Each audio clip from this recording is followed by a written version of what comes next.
Au sein de la Japanimation, chaque année est marquée par son lot d'excellentes sorties animées, mais aussi par ses excellents openings qui les accompagnent. Si l'année dernière, Idol avait cassé tous les records avec Oshinoko, cette année, ce n'est pas YOASOBI qui a été mis au devant de la scène. D'autres artistes se sont illustrés, de nouvelles musiques ont marqué les esprits, de nouvelles formules d'opening engageants et marquants sont apparues. Tout ça, c'est ce qu'on va voir aujourd'hui, puisqu'il est temps de revenir sur les meilleurs openings d'animés de 2024, et qu'est-ce que ça a été dur de faire un classement perso. Effectivement, on en a eu de la grande qualité cette année encore, et même si j'avoue que j'ai pas vu tous les animés de l'année, d'ailleurs, hop, voilà mon top 10, animé, vous en faites ce que vous voulez. Et ben j'ai quand même visionné à quelques exceptions près tous les openings de cette année, tous les openings de 2024, soit plus de 240 openings. Et sans compter les endings, d'ailleurs en parlant d'ending, voilà, ça c'est mon top ending, pareil, vous en faites ce que vous voulez. Et d'ailleurs, bah tant qu'on y est, est-ce que ce serait pas le sponsor de cette vidéo?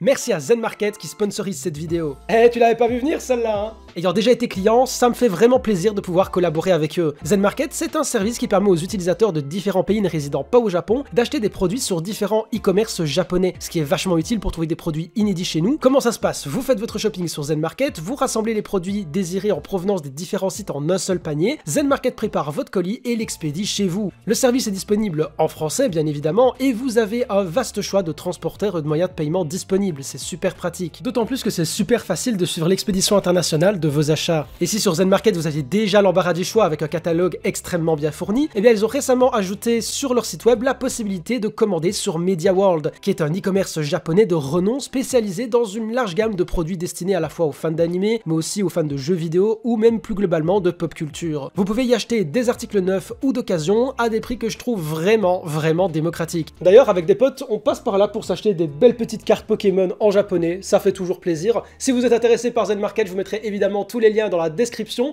Et sur ce, nous, on retourne à nos openings de 2024. Le début d'année a été marqué par un opening qui a détruit les records, au même titre qu'Idol l'année passée, avec un son qui te rentre dans la tête et te hante des semaines durant. Entre ça et Otonoke, faut se le dire, c'est l'année de Creepy Nuts, qui nous avait déjà habitués à du très lourd, hein, notamment avec l'opening et l'ending de Yofukashi no Uta. D'ailleurs, pour la fun fact, le mangaka de Yofukashi no Uta a nommé son œuvre ainsi en référence à la musique de Creepy Nuts. C'est assez cool quand on sait que le son est devenu par la suite l'ending de l'anime. Je parlais de YOASOBI dans l'intro qui n'avait pas fait l'unanimité avec l'opening Hunt Free Ren, mais heureusement pour cet animé grandiose, le second opening a largement relevé le niveau, aussi bien sur le plan musical que visuel. Ce qui n'a pas forcément été le cas avec les carnets de l'apothicaire, avec un second opening qui, attention, très cool, mais qui n'arrive vraiment pas à la cheville du premier à mon noble opinion. Alors je vais pas passer en revue tous les openings de l'année, mais c'était pour rappeler que ça, c'était en début d'année 2024, donc il y a un an, ça date un petit peu. Et le début d'année est arrivé aussi avec son lot de petites déceptions. Bon, je suis un petit peu mauvaise langue en disant ça parce qu'ils sont pas dégueux non plus, mais j'avoue que je m'attendais à mieux pour l'opening de Solo Leveling, comme on a Hiroyuki Sawano à la composition, mais il m'a laissé indifférent, au même titre que l'opening de Dungeon Meshi, qui est interprété par Bump of Chicken, un de mes groupes favoris, mais qui est vraiment insipide à mon humble opinion. Et pour Ninja Kamui, dégoûté de voir que c'est le groupe Cold Rain qui interprète un opening qui est juste génial musicalement parlant, mais avec un clip qui ne lui rend clairement pas hommage. Mais bref, pas le temps pour ressasser les déceptions parce que des pépites on en a eu cette année. Entre Saijaku no Tamer qui est magnifique, celui de Yurukom qui propose des visuels somptueux, l'opening de Mirai no Koi qui est super fun avec plein de refs aux jeux vidéo, celui de Girls Bone Cry qui est super cool, celui de No Longer Ranger avec le retour de Tatsuya Kitani qui revient après avoir retourné la commune Jujutsu Kaisen, ou encore celui de Beastars qui propose un style visuel très atypique. Mais pour moi l'opening qui ne fait pas partie de mon top 10 personnel mais qui m'a énormément marqué cette année, hein,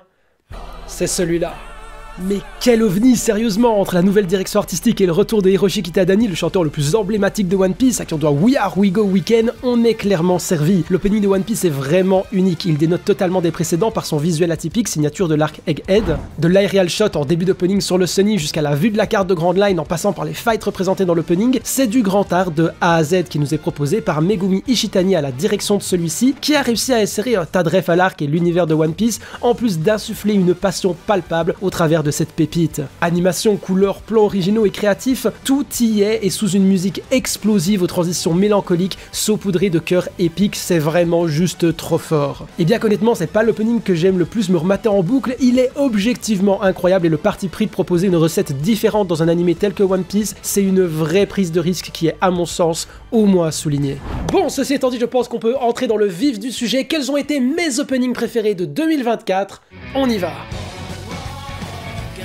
Les plus attentifs et connaisseurs auront reconnu à la musique. Évidemment, on parle ici de Elusive Samurai pour ouvrir le bal au travers d'un opening particulièrement entraînant par sa musique et son visuel dynamique. Ce dernier représente à merveille à la fois l'ambiance de Elusive Samurai et la dynamique de son casting. En effet, on parle ici d'un shonen qui mélange des moments de combat sérieux, un setting tragique, à une ambiance parfois assez légère avec un bras d'humour au travers de ses personnages. Le visuel du clip est assez pertinent à ce sujet, avec une série de plans montrant le côté léger de l'œuvre, mais aussi une mise en avant des antagonistes avec des plans plus sombres et sérieux. On retrouve des sortes de décors style traditionnel, désolé je sais pas trop comment on appelle ça, mais qui collent bien à l'ambiance et l'univers de la série, et surtout sa temporalité. Lors de la présentation des personnages au refrain, le clip est dynamique et ce dernier joue avec les couleurs et leur signification pour mettre en lumière le casting de l'animé. Pour Tokiyuki, on a du rouge qui peut représenter la révolte, le sang, la passion, qui correspond parfaitement à notre héros qui apprend au début de l'histoire à tuer et va tout faire pour renverser la tendance actuelle et récupérer son titre ainsi que cette ère. On a Genba représenté sur du jaune qui peut correspondre à son côté espiègle, menteur si on considère une interprétation plutôt négative de la couleur, ou encore le personnage de Fubuki dans des tons violets qui représente la solitude et la mélancolie du personnage, assez cohérent par rapport à sa situation initiale et sa personnalité avant de rencontrer Tokiyuki. Bref, je vais pas faire ça pour chaque couleur, mais autant vous dire que ces dernières ne sont clairement pas laissées au hasard. Maintenant, de façon totalement subjective, je vais pas vous mentir, s'il est là et à cette 10e place, c'est parce que surtout je trouve la musique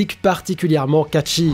On enchaîne à la 9e place avec Konosuba qui nous revient en cette saison 3 avec un opening particulièrement fun et percutant dans la même lignée que les deux précédents. Sur le rythme endiablé de Machiko, qui nous signe sa 3e contribution aux openings de la série, on retrouve notre groupe de joyeux lurons qui partent à l'aventure pendant 1 minute 30.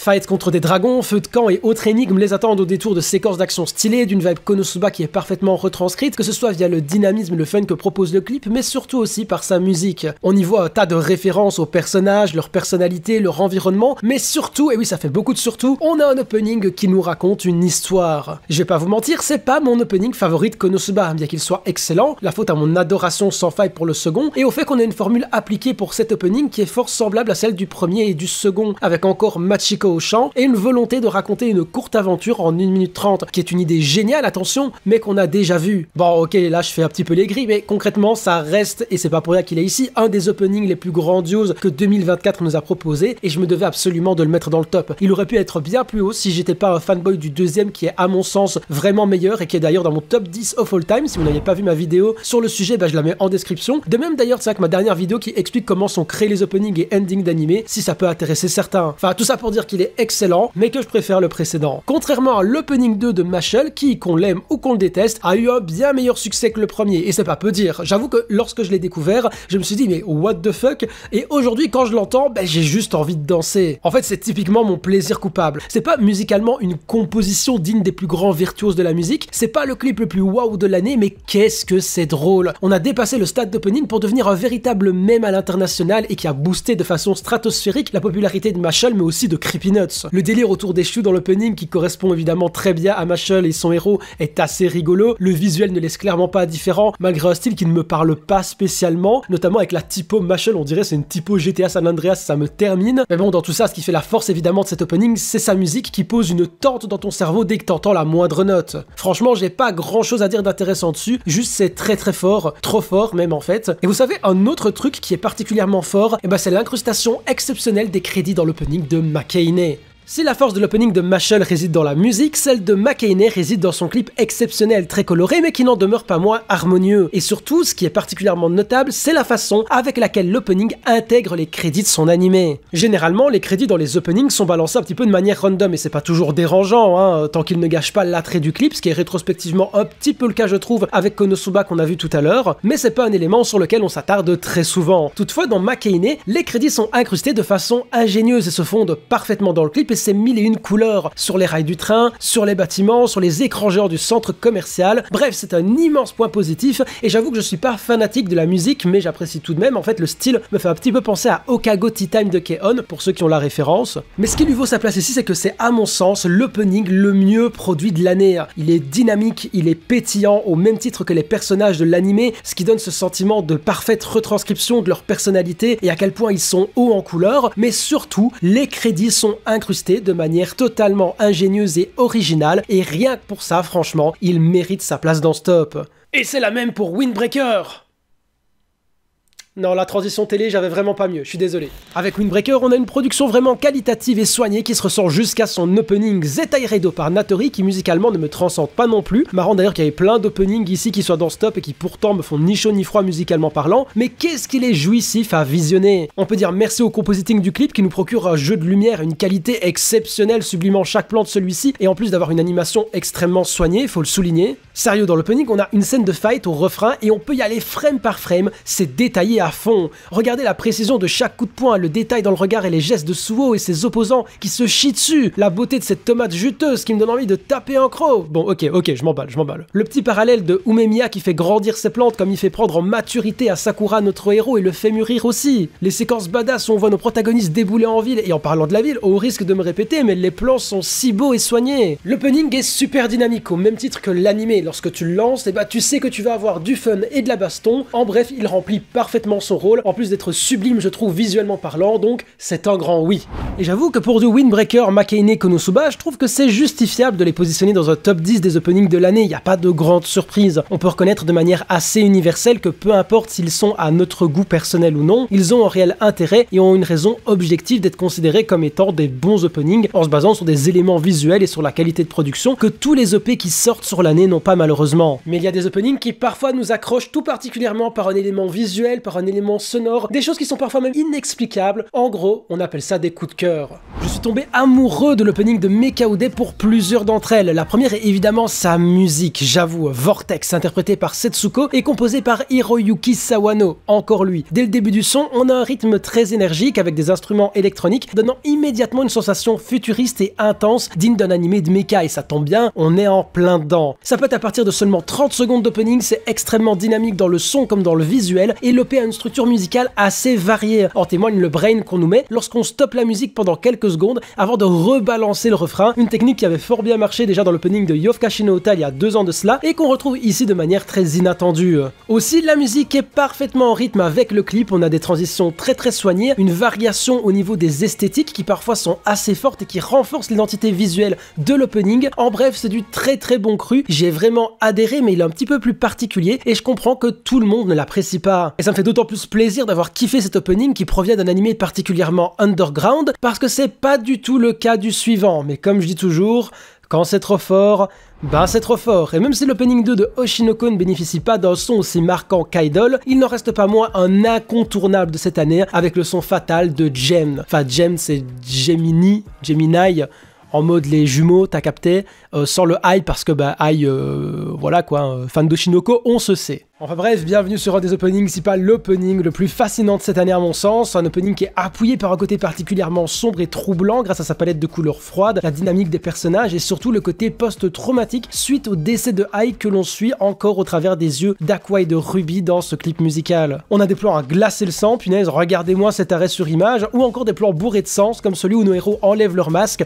évoquant le secret derrière leur véritable identité, mais aussi du masque que les acteurs du show business peuvent porter et qui dénote fortement avec leur véritable personnalité. On nous introduit également dans cet opening des personnages très intrigants et en lien avec nos héros, voire carrément avec le décès de Ice si on y fait bien attention, et qui seront montrés dans une fin de saison, donc pendant toute la durée des premiers épisodes, on se demande qui sont ces personnages. Ce côté énigmatique et sombre dans l'opening est appuyé par la musique qui pose une ambiance très lourde dès le départ avec une piste vocale étouffée et qui a un rythme particulier, assez varié jusqu'à son explosion au refrain, qui laisse place au niveau du clip à des séquences magistralement animées concernant la pièce de théâtre Tokyo Blade, rappelant cet arc majeur de la saison 2 qui était par ailleurs exceptionnel. Et entre les plans maxi chelou, la danse de Ruby qui me hante, je sais pas pourquoi d'ailleurs, les séquences de fou de Tokyo Blade, j'avoue qu'il y en a une qui est à mon sens criminelle dans cet opening, c'est la séquence de fin. Comment ça, Ai regarde la scène de théâtre? Comment? La première fois que j'ai vu ça, mais j'ai eu envie de péter mon crâne, tout comme la première fois que j'ai découvert ceci.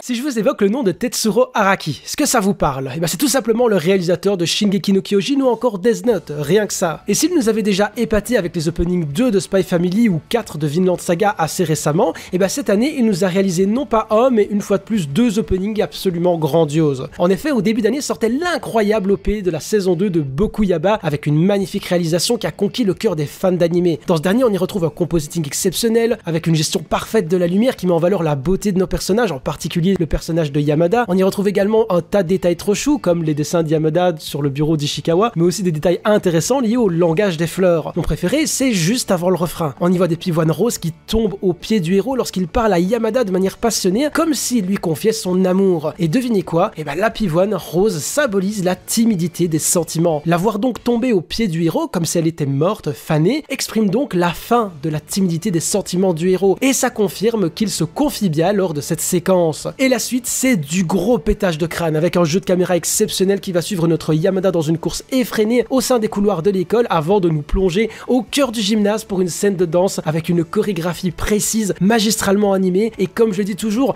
quand ça danse, c'est un bon opening. Comme si le reste était déjà pas suffisant pour nous dire qu'on assistait à un immense banger.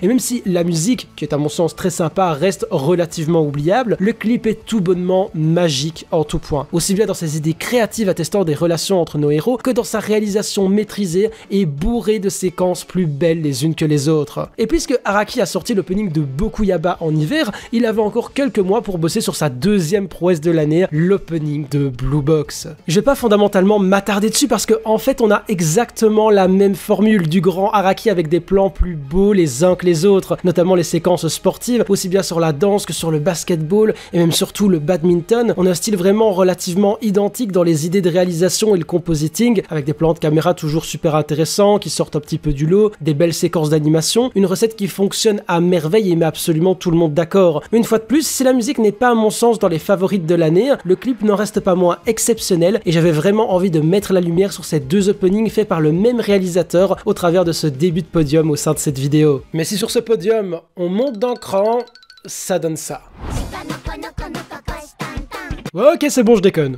Au-delà d'avoir une bonne musique comme l'opening d'Elusive Samurai ou un clip attractif comme celui de Makeine, pour reprendre des exemples de cette vidéo, ce qui est vraiment important pour un opening, c'est l'impact. L'impact qu'il peut avoir sur le spectateur, que ce soit par l'esthétique très marquée du début de l'opening avec les plans déjà devenus iconiques sur les différents personnages de la série, ou encore le fameux dan dan dan dan dan dan dan dan au début à la fin de la musique, ainsi que ses nombreuses variations dans le rythme de cette dernière. L'opening de Dadadan, qu'on l'aime ou qu'on le déteste, bah il est marquant. Et ce, au même titre que celui de Mashle par exemple. On est sur un visuel, une musique, un opening absolument indissociable de sa série, qui en l'espace de quelques mois seulement a déjà marqué les esprits. Et ce qui est fou, c'est qu'avec cet opening, un certain Abel Kongora s'est illustré, je dirais même affirmé, en tant que monstre de l'opening game, car c'est à lui qu'on devait déjà l'exceptionnel opening de Keep Your Hands Off Eizouken du studio Science Saru, et là il nous a sorti un autre banger à la réalisation. Et en parlant des visuels, on a une multitude de styles en 1 minute 30 seulement, et on est submergé de bonnes idées et de références à tout va. On a du close-up, des refs ou pop art, tantôt une animation très précise, très cinématographique, tantôt une animation très chaotique, un petit peu comme Devilman Crybaby du même studio, et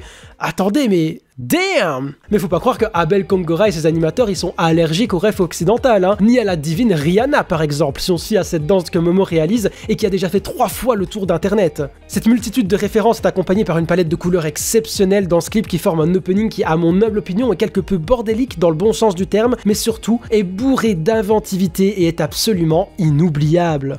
Inoubliable comme va l'être la cérémonie des Anime Awards FR 2024 organisée par Kanimi, à laquelle vous pourrez assister en live Twitch, mais surtout à laquelle vous pourrez assister en personne au Club de l'Étoile à Paris. Ah bah à la place de vous mettre 3 pubs non skippables dans la vidéo, je fais de l'autopromo, ça me semble faire. En bref, on organise la plus grosse cérémonie des Anime Awards à ce jour, à laquelle vous pourrez assister en présentiel le 15 février au Club de l'Étoile à Paris, je le rappelle, et vous pourrez rencontrer un tas d'invités absolument exceptionnels. Shiro, Mino, Crazy Bomb, Takiro, Sorad, Nikki, Tero, Yorin, Zikon, Kellyan, Mangatrash, Alexan, Otabunka, Leayuna et bien d'autres encore. Vous pourrez discuter avec eux mais aussi avec une multitude de comédiens de doublage parmi les nommés de cette année qui seront présents à cette cérémonie, de même que des animateurs professionnels qui ont bossé respectivement sur Frieren, sur One Piece ou même encore sur Arcane. Le line-up va être stratosphérique. Surtout vous pourrez profiter d'une soirée dans un cadre unique à Paris autour du thème des animés dans une ambiance festive et conviviale. Je vous mets le lien en description pour prendre vos places qui sont, je le précise, limitées. Donc là je vous parle avec le cœur mais je vous remercie déjà d'avance pour toute la force que vous allez donner à ce projet. Bon, maintenant il est temps de dévoiler mon opening préféré de 2024 et là je vais encore et toujours parler avec le cœur parce que vous vous rappelez de ce qu'on a dit sur Mekaude? Bah c'est exactement la même chose avec Jellyfish Can't Swim in the Night. Certains plans me remplissent de bonheur en visionnant cet opening. Vous m'auriez vu en live quand je l'ai découvert et notamment sur cette séquence où on voit le personnage de Kiwi qui fait un stream. Inutile de vous préciser que l'identification est à son prime. La beauté hypnotisante de la méduse qui défile devant nos personnages, les shots inventifs et nostalgiques relatifs aux héroïnes, les lieux sur lesquels j'ai déjà eu l'occasion de poser les pieds à Shibuya qu'on retrouve dans l'opening et qui me renvoient une vague de nostalgie incommensurable. Sans parler des chara-design et de la gestion de la lumière tout du long qui sublime les personnages. L'opening propose un visuel attrayant qui m'a véritablement transporté. Et en même temps, comment ne pas succomber à l'atmosphère nocturne de Shibuya et ses paysages qui donnent envie d'errer là-bas pendant toute la nuit avec ses couleurs et ses néons. Les contrastes entre lumière et obscurité sont géniaux aussi et l'opening fait un excellent travail sur la présentation de nos héroïnes de manière individuelle mais laisse aussi place à des séquences qui vont témoigner de leur relation et leur excellente alchimie sous le prisme de l'art et de la musique qui leur serviront d'éléments fédérateurs. On est face à un opening qui est efficace, qui met en avant le lieu où va se dérouler l'histoire, les personnages qui semblent en quête de sens dans un univers actuel marqué par la technologie omniprésente dans l'opening comme dans la vie de nos héroïnes et notre société actuelle. En bref, c'est un opening qui ne se démarque certes pas par sa musique ou par une succession de scènes d'animation trop stylées, mais qui captive par son ambiance travaillée et immersive, en plus de mettre parfaitement en valeur ses personnages et le ton de la série. Et voilà, comme chaque année, on en a eu des pépites, et vous vous en doutez, j'ai pas parlé de tous les openings que j'ai appréciés, sinon la vidéo aurait clairement pu durer 1 heure facilement, mais vous avez eu au moins mes favoris de l'année en espérant que la vidéo vous aura plu. N'oubliez pas les Anime Awards organisés par Kanimi le 15 février, que ce soit sur Twitch ou au Club de l'Étoile à Paris, toutes les infos en description, et surtout n'oubliez pas d'aller faire un tour sur Zen Market si vous êtes en quête de goodies d'exception, je suis persuadé que vous trouverez votre bonheur. N'hésitez pas à cliquer sur le lien qui est en commentaire épinglé ou dans la description pour check leur site via mon lien. Et sur ce, moi je vous souhaite un peu tardivement, certes, une bonne année 2025 et je vous dis à la prochaine, ciao.